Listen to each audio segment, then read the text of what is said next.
Hello friends, I am D.R. Patil and this is 11th lecture on second topic, that is electrostatic potential and capacitance. And today we shall discuss electrostatics of conductors. You know the conductors are the materials which can allow charges to flow through them. Example, aluminium, copper, gold, silver, etc. And these conductors contain a large number of free electrons, and the number density of free electrons in 1 cubic centimeter is sigma equal to, it is of the order 10 raised to 22 electrons per cubic centimeter. That means a very large number of free electrons are present in conductors, and these free electrons can part away from the atom at low temperature, and in the presence of external electric field. These free electrons part away from the atom and move randomly inside the conductor in the form of a gas.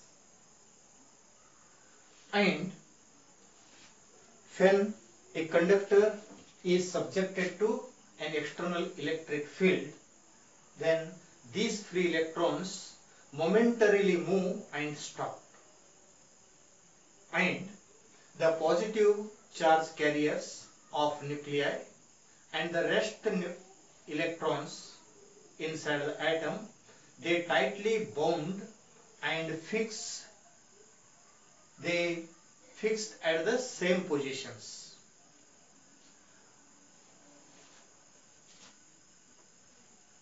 And such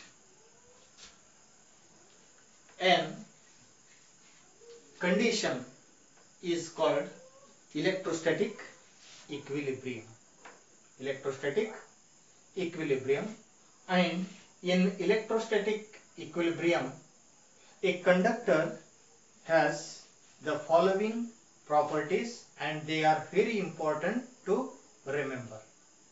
They are: the conductor can have no excess charge inside. Consider a conductor, charged conductor. Charges reside on the surface of the conductor. In electrostatic equilibrium, the free charges, they reside on the surface of the conductor, and inside the conductor, number of positive charge is equal to number of negative charge. Hence, the conductor as a whole is electrically neutral. Therefore, the conductor can have no excess charge inside the conductor in electrostatic equilibrium. Next, the electric field is always normal to the surface at every point. This is a charged conductor, and electric field is always outward normal to the surface. Electric field is outward normal to the surface if the body is positively charged. And if the body is negatively charged, suppose this is negatively charged, in this case electric field is directed towards the surface. Electric field is directed towards the surface, and in case of positively charged body, the electric field is directed away and normal to the surface at every point on the surface. Then how you can guess that is normal to the surface? Assume that electric field, it makes an angle theta with the surface. Assume that electric field is not normal to the surface. It makes an angle theta that is less than 90 degree. Then the component of electric field E along the surface is E cos theta, and the component of E along the vertical or normal is E sin theta.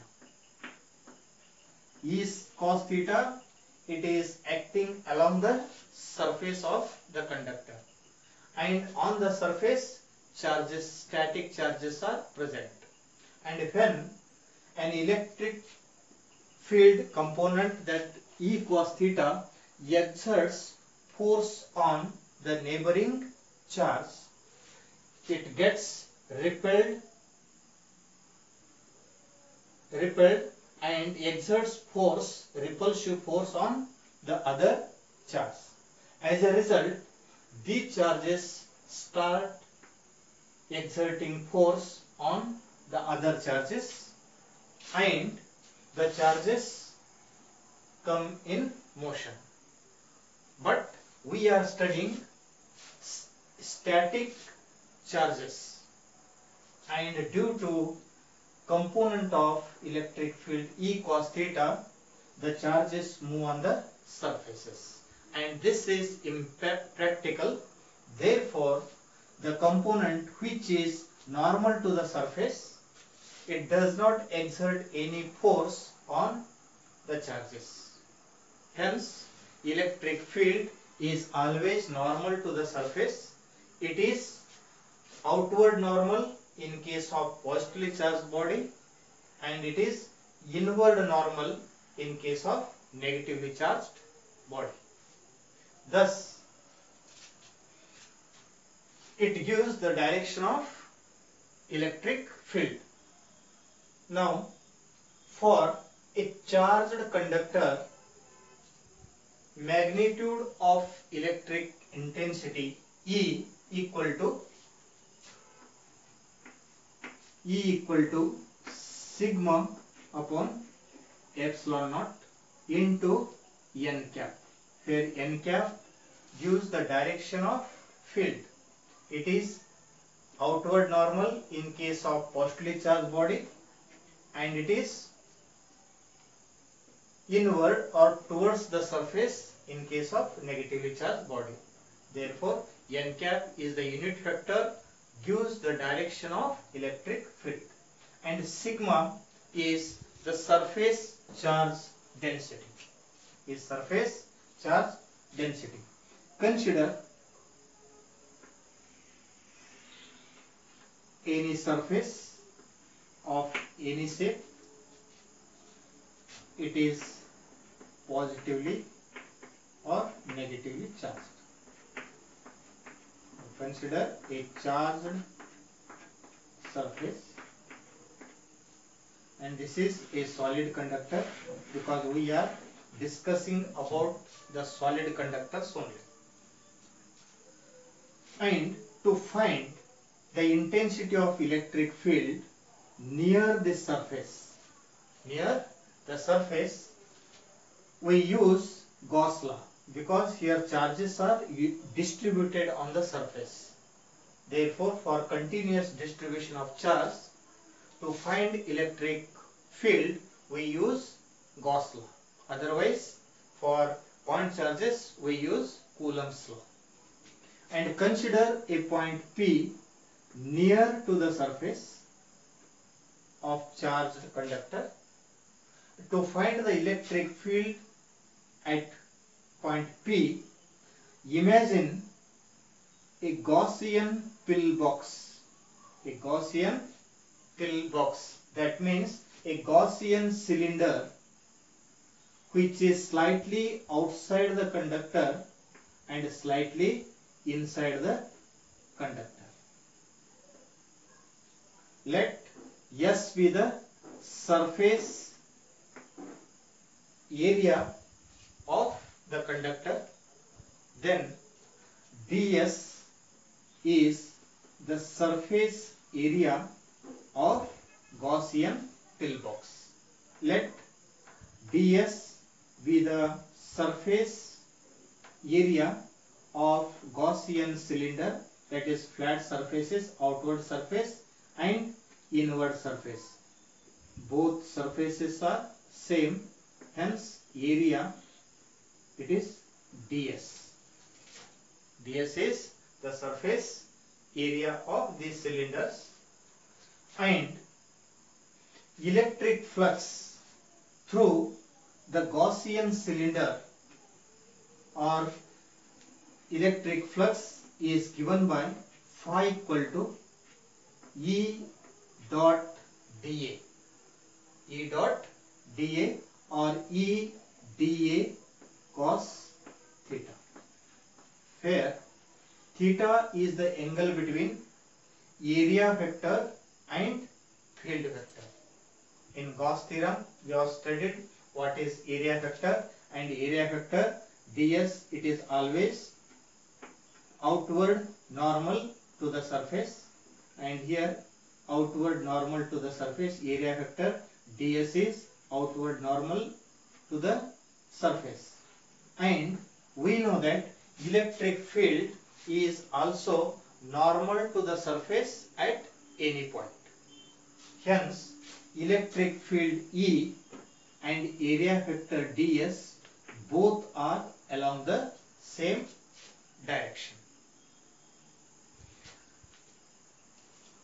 Therefore theta equal to 0 in this case. Therefore the total electric flux through Gaussian cylinder is phi equal to phi 1 plus phi 2 plus phi 3, where phi 1 and phi 2 are the electric flux through the outward surface and inward Gaussian surface, and phi 3 is the electric flux through the curved surface of cylinder, and the area vector is perpendicular to the curved surface. This is the area vector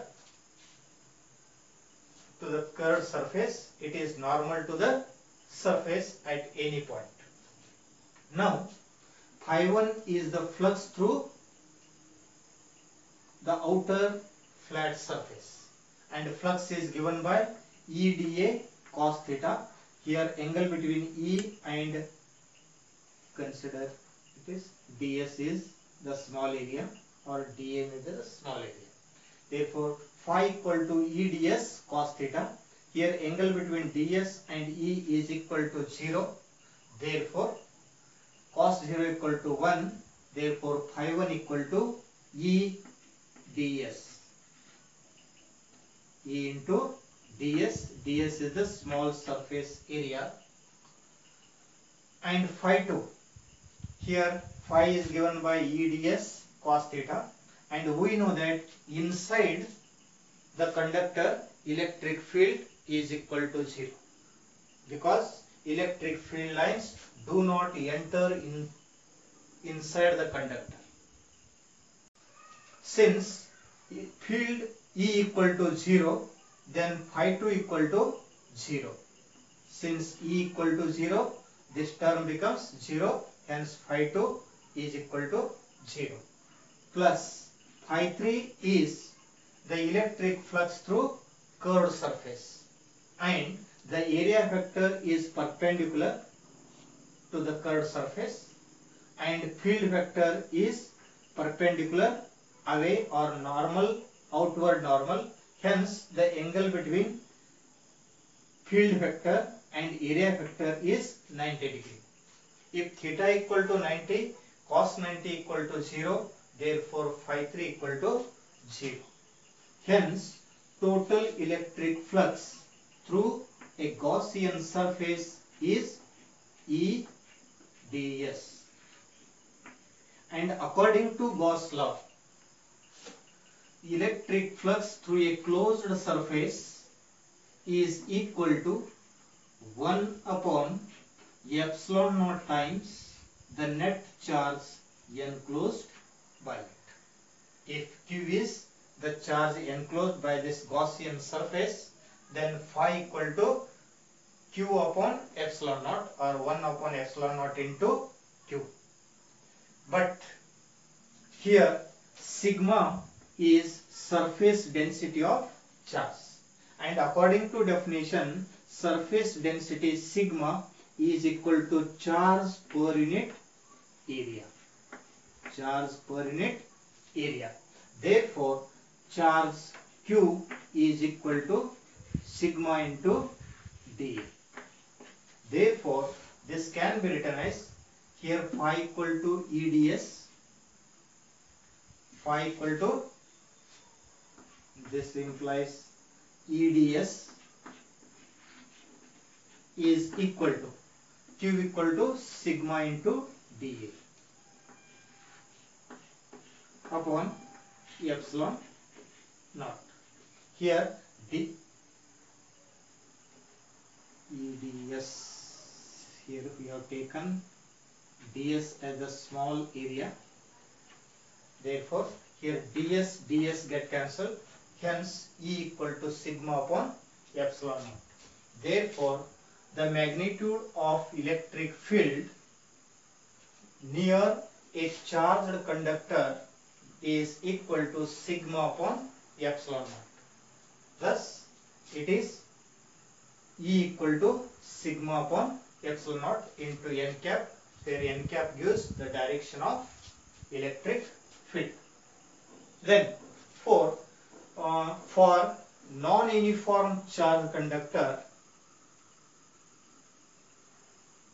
charge density or sigma is inversely proportional to radius of curvature. Is inversely proportional to radius of curvature. Consider a non-uniform conductor.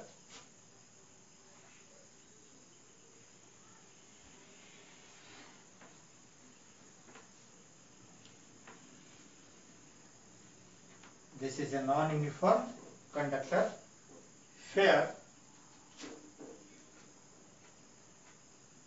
radii are different at different positions. We consider two surfaces, that is B and A. A and B be the two surfaces, and let R1 be the radius of this curved surface, spherical surface, and R2 be the radius of larger surface. R1 and R2 are radii of curvatures or curved surfaces of A and B, surfaces A and B. And according to definition, for non-uniform charged conductor, sigma is inversely proportional to radius of curvature. According to the properties of electric charges, charges are uniformly distributed on uniform shaped body, and they are non-uniformly distributed on irregular shaped bodies, and they are abundantly accumulated where radius of curvature is small. Hence, charges are abundantly, that is, more charges are distributed on a small or acute surfaces, and here charges are uniformly or rarely spaced on this surface. Where radius of curvature is greater, number of charges distributed smaller.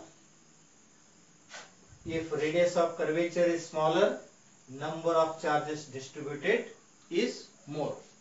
Therefore, charge density at the surface having less radius of curvature is more, and charge density where radius of curvature is larger, is small.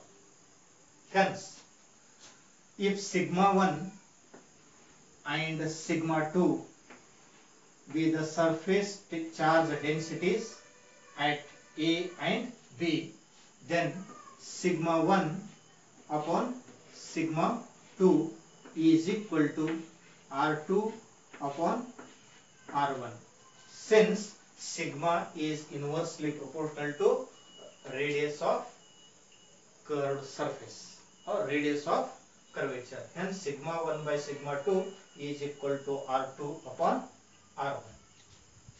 Next, the potential is same at exterior and interior of a charged conductor. Consider a charged conductor. Charges are uniformly distributed on the surface of an uniform shaped body. Let A and B be any 2 points on the surface and inside the conductor. This is a solid conductor. A is on the surface of the conductor and B is inside the conductor. Let phi A be the potential at A and phi B be the potential at B. Potential at B. Then what is potential difference? Potential difference can be, it is the difference between potentials at any 2 points in an electric field. That is phi A minus phi B.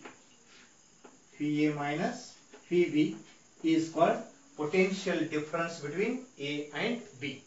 And according to the definition, the potential difference between any 2 points in an electric field is defined as it is the work done in bringing a charge from one point to another point, or it is the work done per unit charge.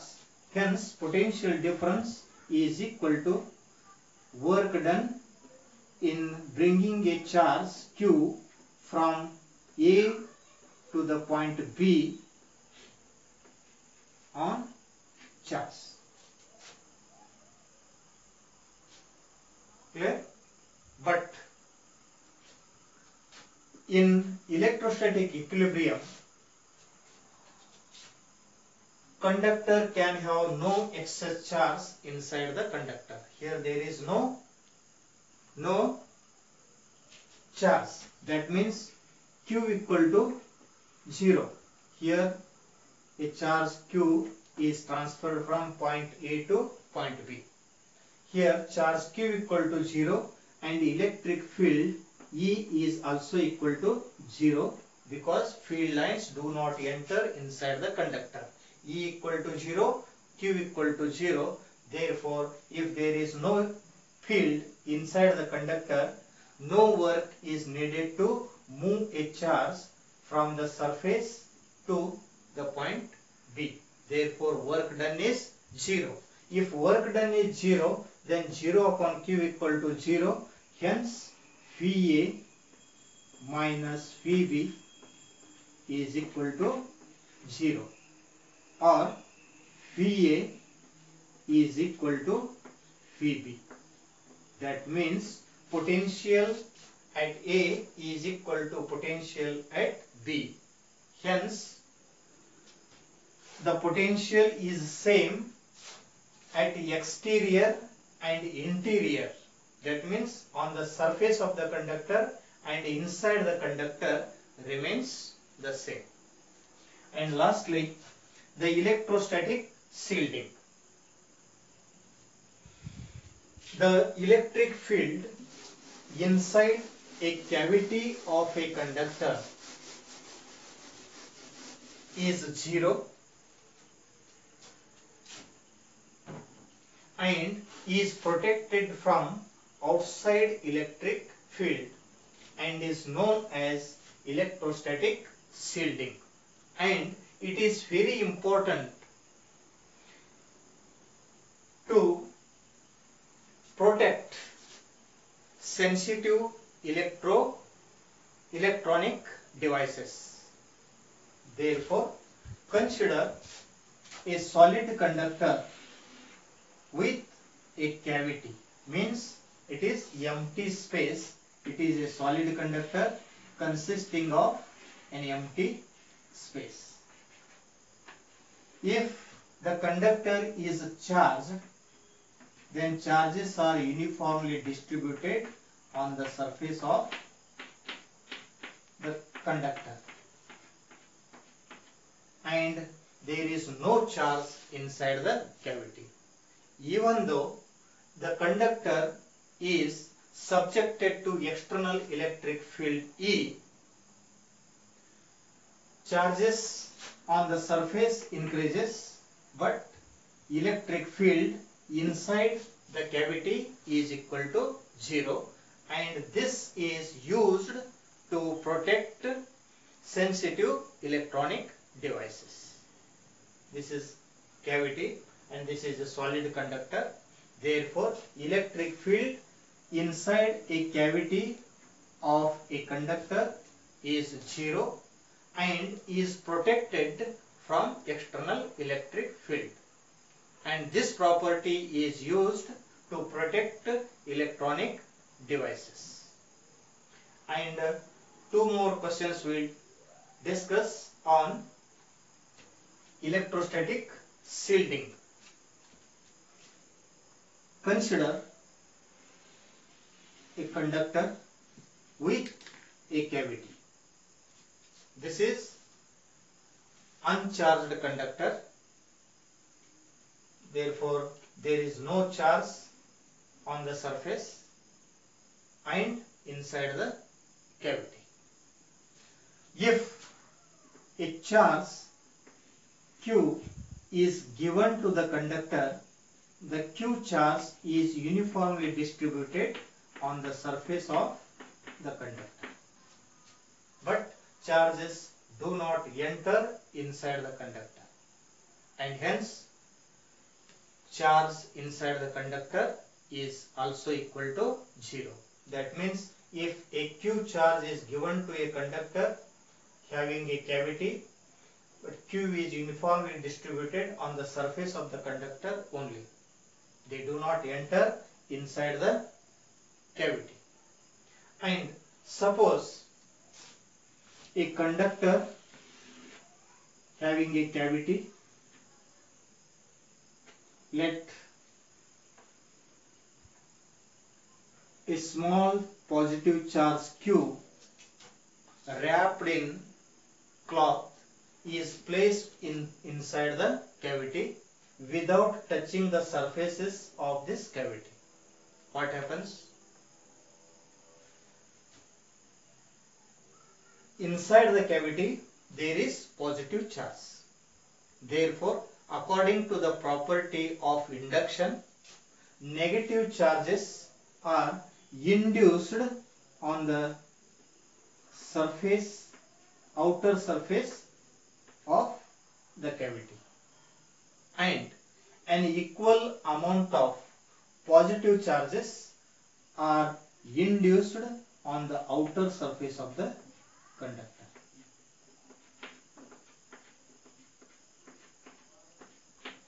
Number of negative charges induced on the inner surface of this conductor is equal to the number of positive charges induced on the outer surface of the conductor. Therefore, inside the charge is plus Q and minus Q is the induced charge, and plus Q, it is also induced charge due to these negative charges. And consider another example.